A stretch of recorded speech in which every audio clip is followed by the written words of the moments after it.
बिल्कुल सही कहा था, सच कहा था। सोहलैया ने सच कहा था। मिला दिया गया मिट्टी में उमेश पाल के हथियारों को। कहते हैं कि किसी ने क्या पाया और क्या खोया, इस बात को जानना हो तो किसी भी व्यक्ति की अंतिम यात्रा को देखना चाहिए। जब अपने ही नहीं गैर भी इस यात्रा में पीछे पीछे चलने लगते हैं। लेकिन अगर किसी की अंतिम यात्रा में उसके माँ बाप ही न पहुंचे तो क्या कहेंगे आप? आज झांसी से असद और शूटर गुलाम के शव को प्रयागराज लाया गया। प्रयागराज के कसारी मसारी में असद को सुपुर्दे खाक किया गया। लेकिन कब्रिस्तान के भीतर 20 से 25 लोगों को ही जाने की अनुमति दी गई थी और पूरे कब्रिस्तान पर पुलिस की पैनी नजर थी। लोग भी देखें, कोई भी धर्म, जाति, मजहब, इन चीज़ों को ना जोड़ करके देखें। मेरी गुजारिश है, जिनके परिवार से कोई भी मरता है, चाहे किसी भी परिवार का कहीं भी हो, उमेश के परिवार, किसी के भी परिवार, किसी का भी, आपके भी, हमारे भी परिवार को, किसी के भी परिवार को। देखिए, मैं वकील हूँ, हमेशा इन चीज़ों को देखते आए हैं। ये महिला वही क्षेत्र के तो क्राइम होता है, उसको हिसाब से देखें, अदरवाइज कुछ चीज़ों को आप नहीं करें। असद को जिस कब्रिस्तान में दफनाया गया वही दफन है असद के दादा फिरोज अहमद और उसकी दादी। अब दादा दादी के साथ है असद, लेकिन इसी कब्रिस्तान से महज 500 मीटर की दूरी पर है प्रयागराज का धूमनगंज थाना। और इसी थाने में पूछताछ हुई अतीक और अशरफ से।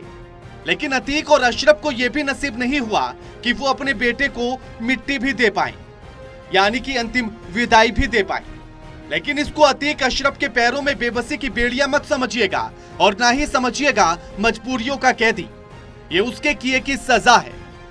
आपने सुना होगा अपने दादा दादी नाना नानी से स्वर्ग नरक के किस्सों को, जो यहीं जीते जी इसी धरती पर मिलता है। और ये अतीक और अशरफ उसी नरक को भोग रहे हैं। और अतीक की पत्नी शाइस्ता भी इसी नरक की आग में जल रही है। उधर शूटर गुलाम को मेहदौरी कब्रिस्तान में नहलाने और गुसूल की प्रक्रिया को पूरा करने के बाद गुलाम की पत्नी और ससुराल पक्ष के रिश्तेदारों ने सुपुर्दे खाक किया।